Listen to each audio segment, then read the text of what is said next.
pendant que Benedetta s'installe, je la présente. S'il est nécessaire de présenter Benedetta Papasoli au Collège de France, où tu es venue à de nombreuses reprises pour animer les cours et le séminaire de Carlo Ossola. Benedetta Papasoli est professeure émérite à l'université de la LUMSA à Rome. Elle a d'abord enseigné à Pescara et Messine. C'est une spécialiste très connue de tous les XVIIemistes pour ses travaux sur des auteurs majeurs comme Racine, Pascal, Madame de Lafayette. Mais Benedetta a aussi procuré une édition des Cantiques spirituels du Père Surin. Benedetta n'a jamais peur de s'attaquer aux grands auteurs à une époque où si souvent on se réfugie vers les minoresses. Et elle nous a donné un certain nombre d'études absolument capitales, notamment je pense à ton étude sur le fond du cœur qui a été publiée dans sa traduction française en 2000, une autre étude sur la mémoire du cœur chez Jean Pion en 2008, et ce très beau livre qui s'intitule Le sourire de Mentor chez Champion toujours en 2015. Benedetta aimant les grands auteurs, elle s'intéresse également à Chateaubriand, au roman du XXe siècle, sans s'écarter néanmoins de ces grands axes de recherche qui sont l'expression de la mémoire affective et de l'imaginaire dans la conscience de soi. Je pense à ton livre « Dimore dalla senza e della tesa ». Tu nous as également donné une traduction italienne en 2003 des pensées, un tour de force qu'il convient de saluer. Et aujourd'hui, Benedetta est membre de l'Accademia Nazionale dei Lincei, où tu as eu la gentillesse d'accueillir un certain nombre d'entre nous la semaine dernière pour un colloque consacré à Pascal. Je vous rappelle, si cela vous avait échappé, que c'est le 40e anniversaire de la naissance de Pascal. Aujourd'hui, nous entendrons Benedetta nous parler des créatures sans un cantique, cirons, mouches, fourmis chez Pascal. Benedetta, merci.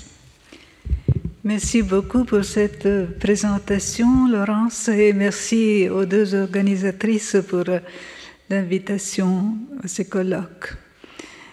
Un aspect de Pascal déconcertant pour la sensibilité actuelle est parmi ceux qui le rendaient moderne à son époque. Je me réfère à son regard sur le monde animal, y compris sur la petite animalité, sans oublier que dans l'abeille, la grenouille, le brochet, le ciron et la fourmi, les mouches et les autres insectes, tout comme dans les choux et les poireaux, la nature est miniaturisée. La création est pulvérisée et leurs paroles ou leurs silences font écho à celui des espaces infinis. Ce silence des astres et des êtres a troublé, parfois scandalisé, bien des lecteurs au fil des siècles, et pour des raisons différentes qui vont des soucis apologétiques au questionnement inquiet de l'affectivité de l'homme Pascal. Au milieu du XXe siècle, Romano Guardini, dans son Pascal, a adressé à cet auteur aimé des griefs qui, à la distance de 70 ans, résonnent avec une gravité accrue. Je cite, « Pascal n'a aucune sensibilité pour la nature vivante. Pas un mot dans ses écrits qui trahisse une sensibilité pour ce qui est dans la nature ferment vital, pour la lymphe et la croissance, pour le paysage ou l'arbre ou la fleur. » Et il ajoute « Ni la nature ni l'art », en particulier il parle de la musique, ne sont pour lui un espace et un élément existentiel. Romano Guardini ne mentionne pas les animaux, largement présents dans le texte de Pascal, mais qui ne contribuent pas toujours à nous les rendre plus familiers. Sans autre préambule, prenons Pascal pour guide dans cet univers de la vie muette sur lequel il s'est de temps en temps penché. Si on laisse de côté les animaux de papier, lions, loups, agneaux, qui ponctuent les citations bibliques des pensées, il reste à parcourir une échelle complexe entre le grand et le minuscule, où je me propose de descendre dans l'ordre de la grandeur et de la dignité pour remonter ensuite vers la valeur. Ce renversement du pour au contre aura pour pivot le rapport homme-animal. Bien des études, des dossiers ont été consacrés à ce sujet. Ma visée est circonscrite. Quel éclairage jette sur le rapport homme-animal l'attention que Pascal réserve à la petite animalité? Ma gageure est sur l'incertain. Y a-t-il dans les mentions pascaliennes des animaux un implicite des marges où l'on pourrait scruter une manière intempestive et profonde de se rapprocher de la nature vivante, jusque dans ses manifestations infimes, après l'avoir rejetée dans une distance apparemment indépassable? Un regard d'ensemble sur l'animalité dans les pensées y reconnaît d'emblée, comme l'écrit Margot Dubar, ce que les défenseurs actuels de la cause animale interprètent comme les sources intellectuelles et historiques de la déconsidération. Au cantique des créatures franciscains, il faudrait répondre par le psaume 136. Comment chanter un cantique pour des créatures auxquelles l'homme est soumis à cause de sa corruption? Je cite, « Je l'ai abandonné à lui, et révoltant les créatures qui lui étaient soumises, je les lui ai rendues ennemies, en sorte qu'aujourd'hui l'homme est devenu semblable aux bêtes. Toutes les créatures ou l'affligent ou le tentent, et dominent sur lui ou en le soumettant par la force ou en le charmant par leur douceur. » C'est le fragment 182 dans l'édition Cellier. La ressemblance aux bêtes, humiliante pour l'homme fait à l'image de Dieu, ne l'apparente même pas aux animaux nobles ou à ces fauves dont la tradition humaniste guettait la mystérieuse émergence derrière les traits du visage humain. Je cite encore Pascal, « Baissez les yeux vers la terre, chétifs verts que vous êtes, et regardez les bêtes dont vous êtes le compagnon. » 3 fois dans les pensées, l'homme est identifié à la petitesse de l'animal rampant et souterrain qui devrait être, je cite encore Margot Dubar, son ultime repoussoir. Pour suggestif et complexe que soit chez Pascal le parallèle établi entre l'homme et l'animal, comme le souligne Jean Ménard, un lexique, un imaginaire s'impose qui font de la brute non seulement la borne inférieure de la nature humaine, mais le miroir de la condition misérable de l'homme depuis sa chute. Encore, la brute est rapprochée de la pierre, l'animal du minéral, à une distance infinie de la dignité de la pensée. Le roseau semble pouvoir s'humaniser dans la métaphore du roseau pensant, mais les bêtes sont à tel point une possibilité permanente de déchéance de l'homme que le soin de Pascal semble être de multiplier entre elles et lui des distinctions. Entre-temps, la soumission aux créatures ayant pour revers la soumission des créatures, celles-ci sont les jouets ou les instruments d'un désordre universel. « Ce chien est à moi », disaient ces pauvres enfants. Voilà le commencement et l'image de l'usurpation de toute la terre. Le lièvre et le sanglier sont là pour être chassés, et donc pour assurer à l'homme le divertissement indigne de lui, que des choses inanimées, une balle de billard, un jeu de hasard, assureraient également. Et que dire des combats des animaux, objet d'un plaisir féroce qui arrive jusqu'au dégoût. On aime à voir les combats des animaux, non le vainqueur acharné sur le vaincu, dit Pascal. L'homme est soûl de la violence qu'il a lui-même suscitée. Le sommet de cette perception négative se trouve dans le grand fragment 181 et à un tournant crucial de la réflexion de Pascal sur le gouffre du cœur d'où le vrai bien s'est retiré. La marque, la trace que Dieu a laissée peut être occupée par n'importe quoi dans la nature. Toute chose étant capable de tenir la place du bien absent, toute chose étant incapable de remplir le vide infini. Suit une énumération particulièrement complexe qu'il faut lire à la fois comme la description d'un entassement et comme le récit d'une chute. Je cite, « C'est une chose étrange qu'il n'y a rien dans la nature qui n'ait été capable de lui en tenir la place du vrai bien. Astres, ciel, terre, éléments, plantes, choux, poireaux, animaux, insectes, veaux, serpents, fièvre, peste, guerre, famine, vice, adultère, inceste. » Il ne suffit pas de constater que le vide du cœur prive de valeur tous ceux qui tentent de le combler. Il importe aussi d'assister à la formation de ce cortège, avec un déploiement ordonné de groupes quaternaires et de groupes ternaires à partir d'une nature noble, astres, ciel, terre, éléments, jusqu'à une nature perturbée, fièvre, peste, guerre, famine, et corrompue, vice, adultère, inceste.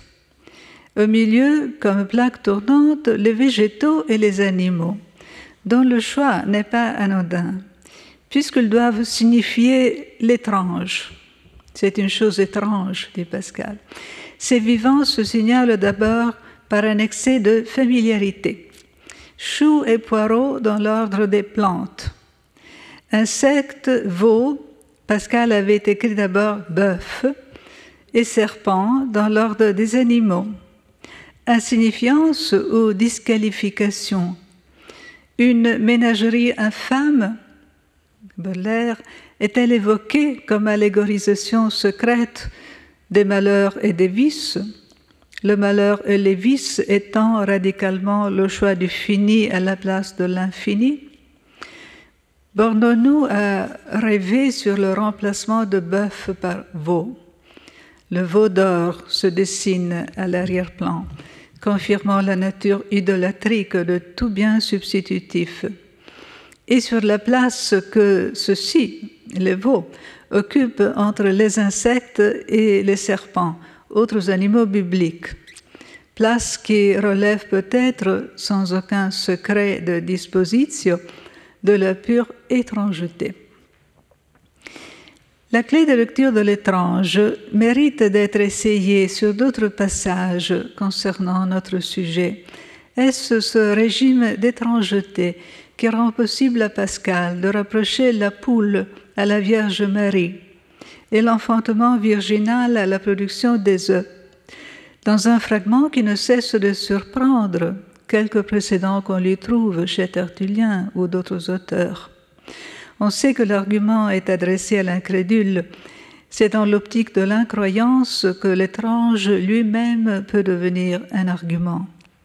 Mais si la nature reste largement inconnue, si des espèces fabuleuses d'animaux peuvent se reproduire sans semences, ce sont ces aspects les plus ordinaires qui deviennent, me semble-t-il, l'auberge de l'étrange et du grinçant, auxquels deux phénomènes en particulier donnent accès. D'un côté, la répétition, propre aux actions des animaux, de l'autre, la petitesse, jusqu'à la vie imperceptible, déclinée dans certains fragments comme principe de subversion de la vision.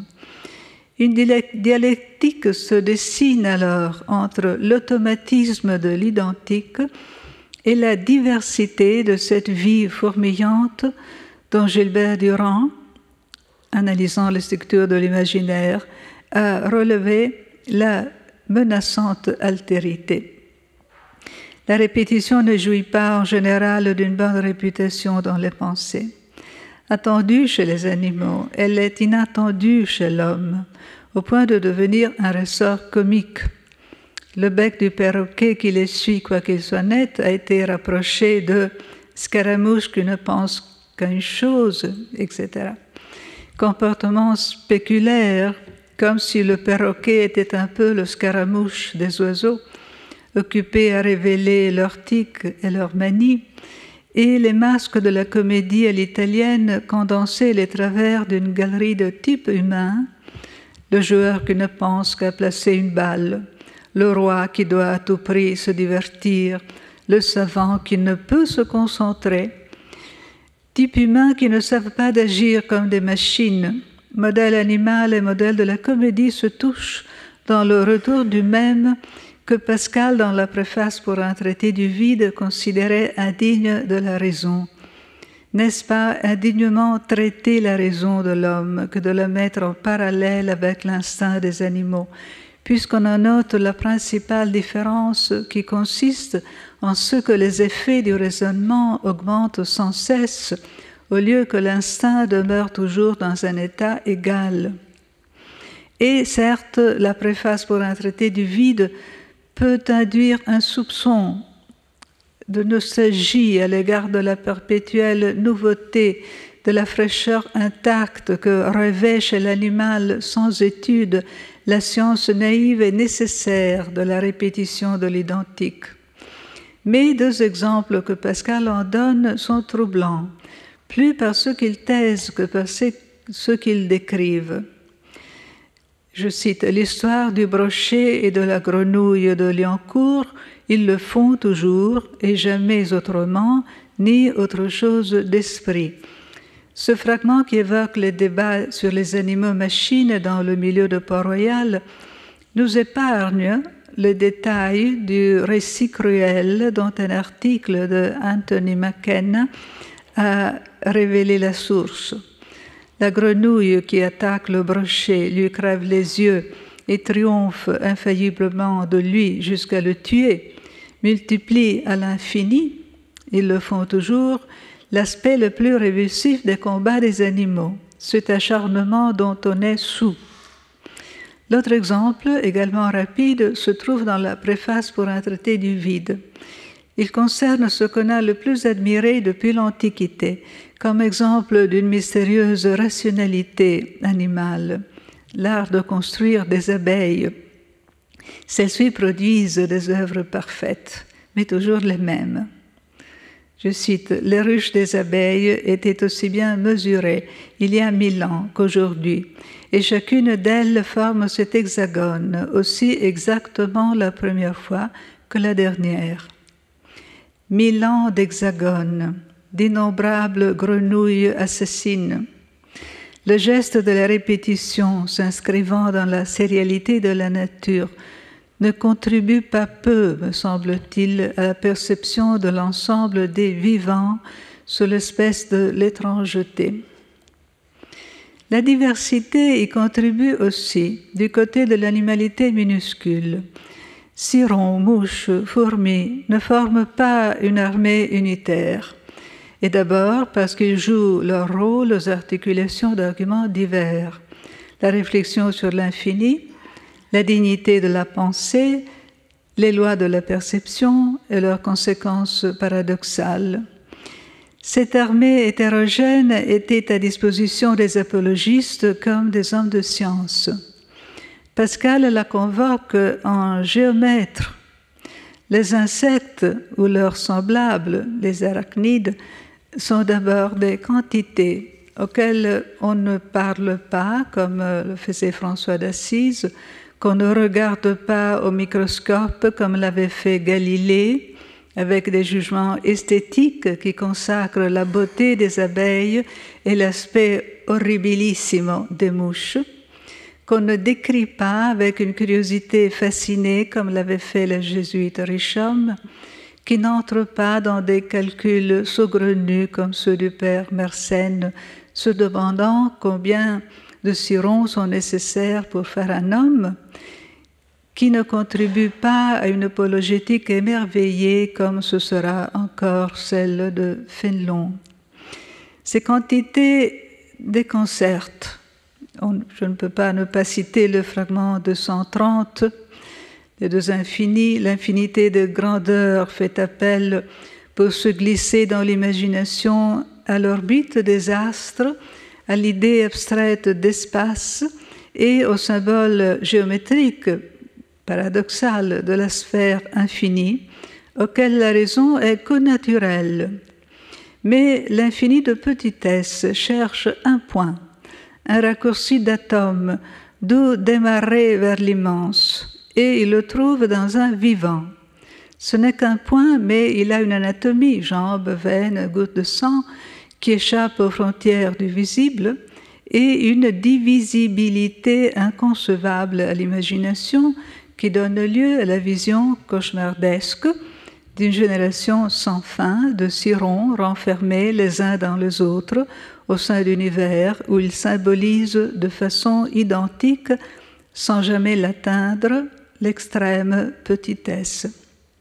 Modèle anatomique et modèle géométrique se superposent dans le rythme impérieux d'un texte visionnaire où, comme le prouve Laurence Usini, les divisions sont en fait des profondeurs. Si la cyronalité universelle, chère à Cyrano, n'avait jamais connu un tel frisson métaphysique, la pensée de l'infini n'avait jamais été atteinte par une si perturbante étrangeté. La nature s'imite. Les sirons, emboîtés et emboîtants, sont-ils identiques entre eux? L'on se souvient de la si belle lecture que Louis Marin a donnée des 2 fragments où Pascal explore les effets des variations de distance sur la perception. Je les rappelle. Une ville, une campagne, de loin c'est une ville et une campagne, mais à mesure qu'on s'y approche, ce sont des maisons, des arbres, des tuiles, des feuilles, des herbes, des fourmis, des jambes de fourmis à l'infini. Tout cela s'enveloppe sous le nom de campagne. Et encore, la diversité est si ample que tous les tons de voix, tous les marchés, tousser, moucher, éternuer sont différents. On distingue des fruits les raisins et entre ceux-là les muscats, et puis condrieux, et puis des argues, et puis cette hante. Est-ce tout? En a-t-elle jamais produit 2 grappes pareilles, et une grappe a-t-elle 2 grains pareils, etc.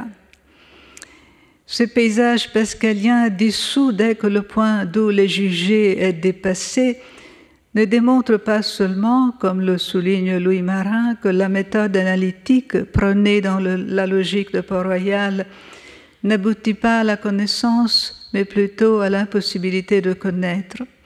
Il déplace également l'attention d'un abîme à l'autre, de l'infini de petitesse à l'infini de diversité, puisque 2 grains de raisin non plus que 2 éternuements ne seront jamais pareils.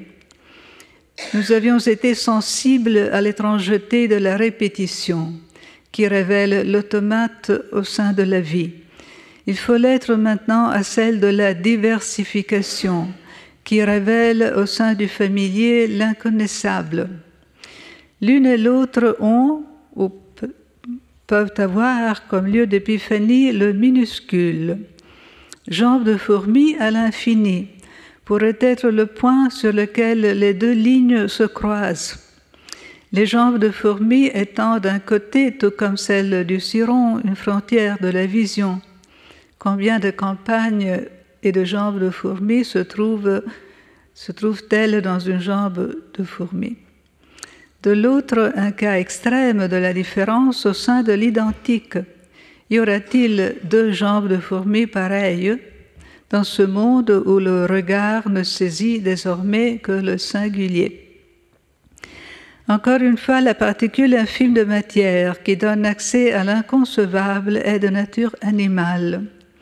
Et du coup, comme le ciron occupe les univers, la fourmi, figure d'un secret, relais des premiers principes inatteignables, remplit de ces jambes identiques et diverses la ville et la campagne.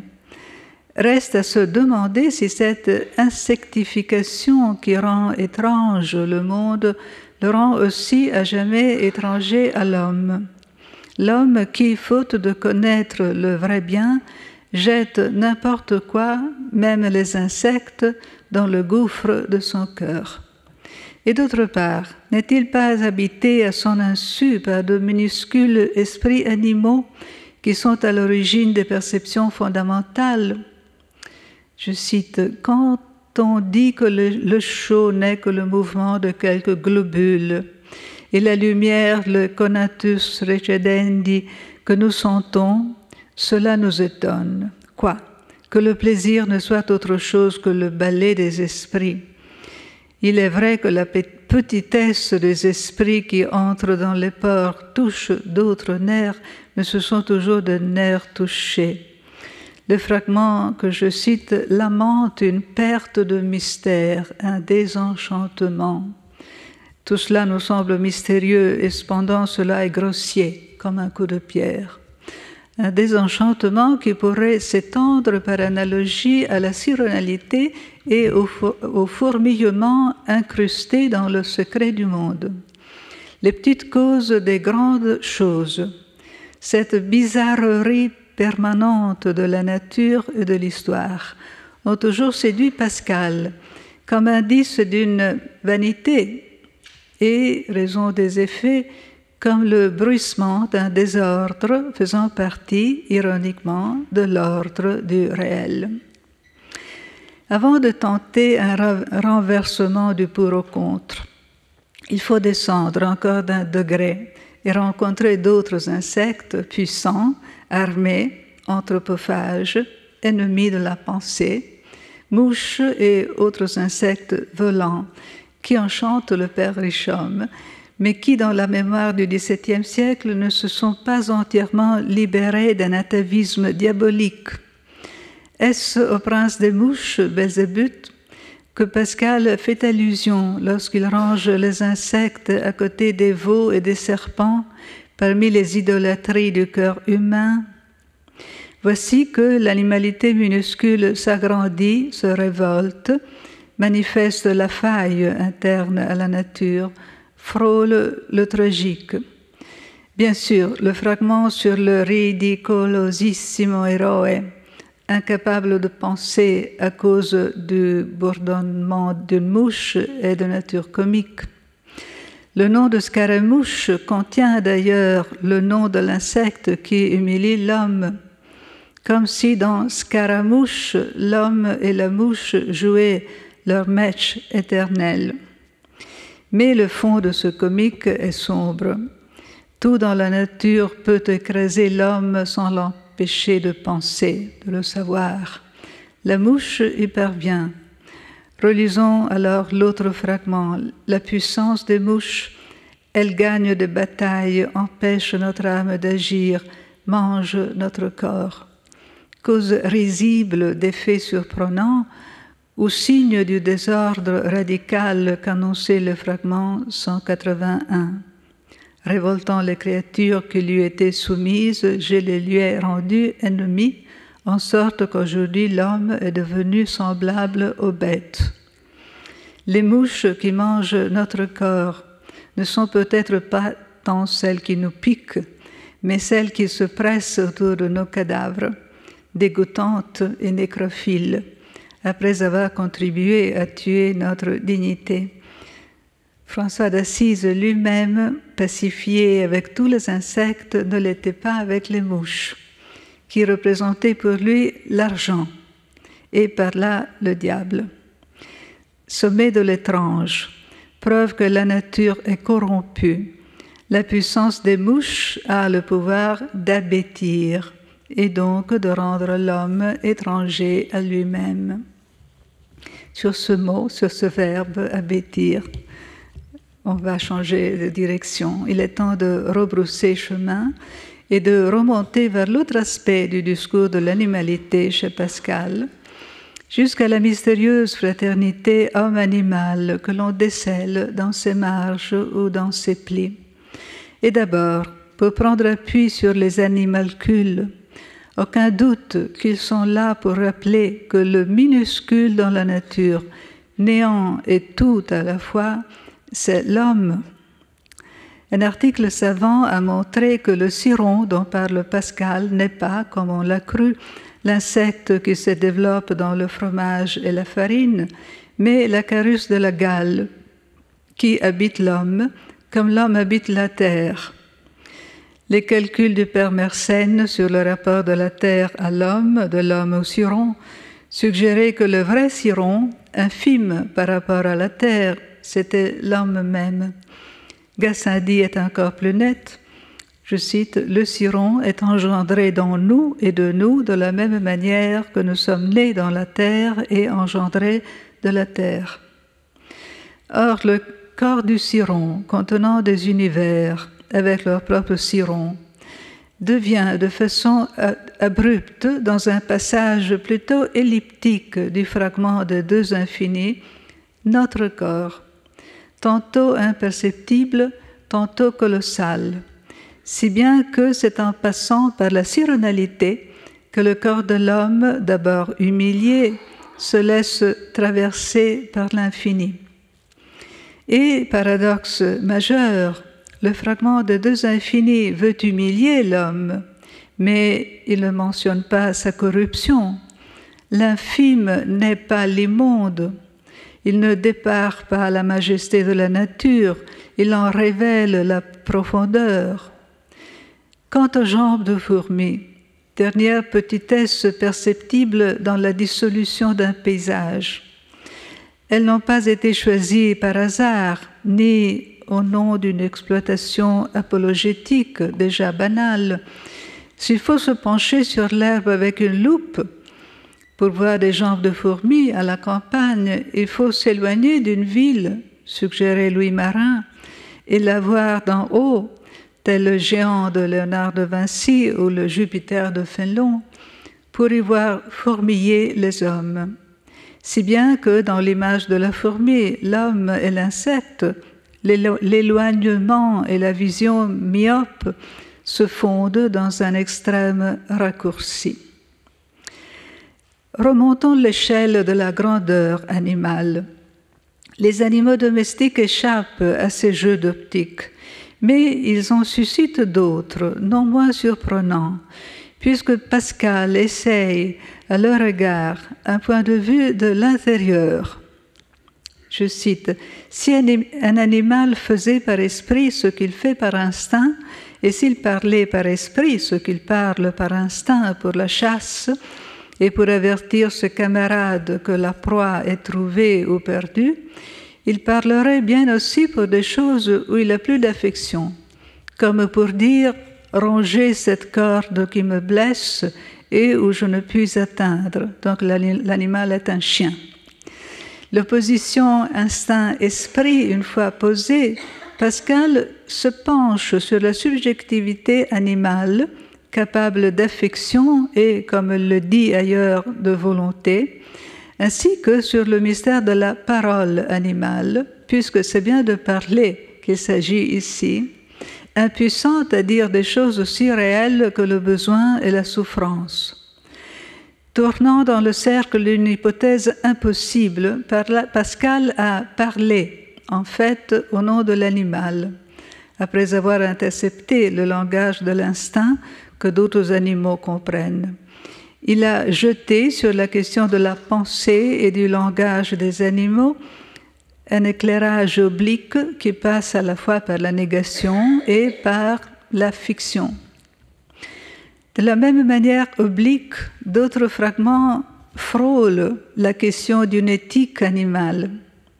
Le cheval en particulier, à propos duquel Pascal dialogue avec Montaigne, et donc avec une vision pré-cartésienne, se trouve au centre d'un discours sur la vérité et l'apparence, sur l'estime et la valeur.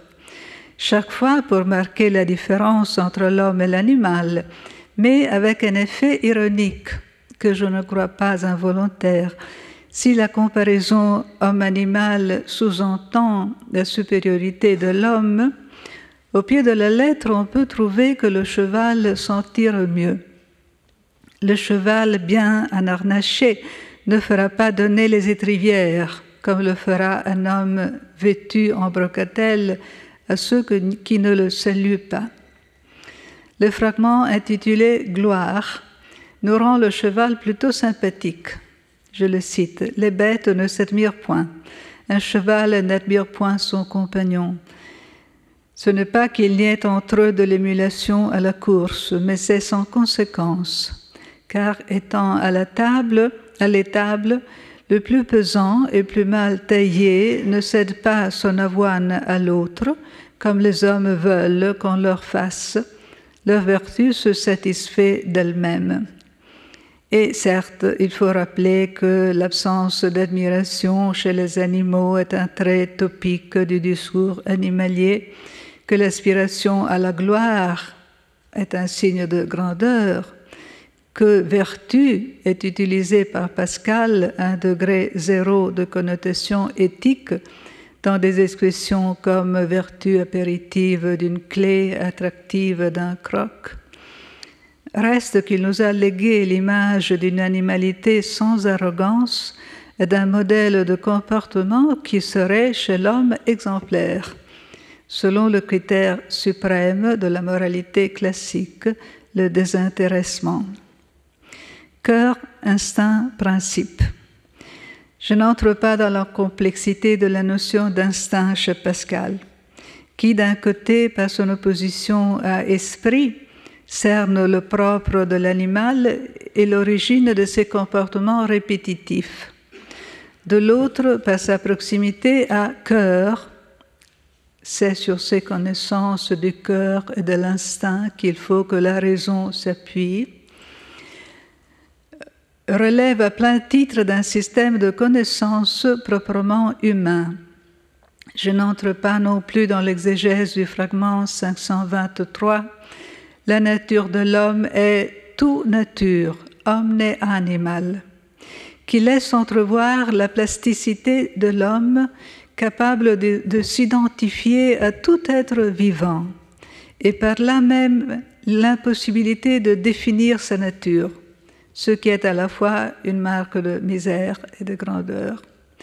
Les contrariétés que Pascal accumule autour de la notion d'instinct, au point d'estomper la ligne d'une différence si nettement tracée, le réseau de symétrie qu'il tisse par des affirmations comme « ce qui est nature aux animaux, nous l'appelons misère en l'homme » et à l'inverse « nier, croire et douter bien sont à l'homme ce que le courir est au cheval », ces contradictions pourraient être la preuve d'une pensée en mouvement qui envisage de tous les côtés le rapport homme-animal selon le schéma de la chute aux corruptions de l'homme et selon celui, euphémisant et salutaire, de l'abaissement.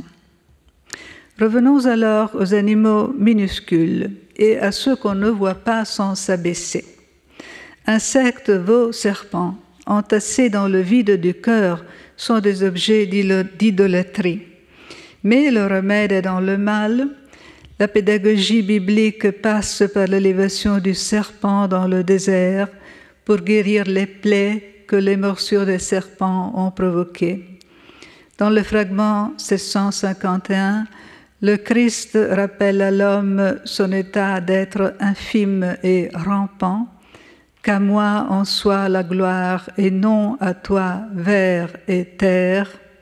Mais le Christ lui-même s'est abaissé jusqu'à devenir vermis non homo. Et dans son abjection, il attend de l'homme un geste de secours. Il est plus abominable que moi, et loin de m'abhorrer, il se tient honoré que j'aille à lui et le secours. L'abaissement qui ramène l'homme vers la brute est un moment dialectique d'un cycle inépuisable de connaissance de soi-même. S'il se vante, je l'abaisse, etc. Et qui plus est, un temps de purification ayant sa propre consistance spirituelle. Si on vous abaisse, c'est par pénitence, non par nature. Le célèbre « cela vous fera croire » et vous abêtira du discours de la machine rachète, comme tant d'exégètes ont démontré, l'automatisme de la répétition, caractéristique des animaux, le faisant servir à créer dans l'homme la coutume de la croyance. Or, les habitudes, même corporelles, ne sont-elles pas toujours des expressions de l'âme? C'est Gérard Ferrérol qui l'a remarqué.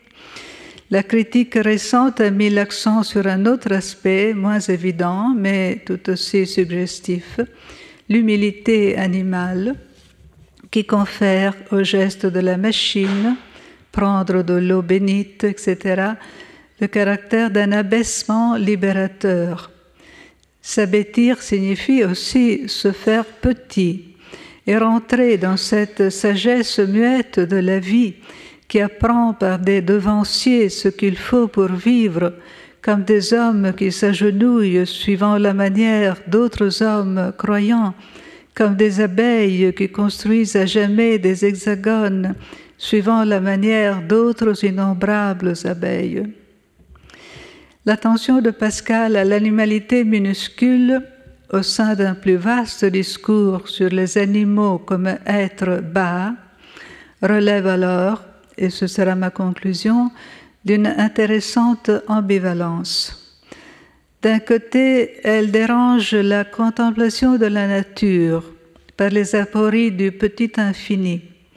Elle tend à remplacer le mystérieux par le bizarre. Elle désenchante le monde, tout comme l'idée des petits esprits cachés dans les pores et agissant sur le nerf contribue à en dépoétiser la perception. De l'autre, elle confronte l'homme à ce qui s'avère être son lot, sa précaire demeure, la petitesse, qui n'est pas ici antonyme de la grandeur, le couple grandeur-misère ayant déjà sa suffisance. Le rapport à l'animalité minuscule qui humilie l'homme et le rabaisse est bien la quintessence de ce rapport à l'animal, omne animal, si contraire et si intime à sa propre nature.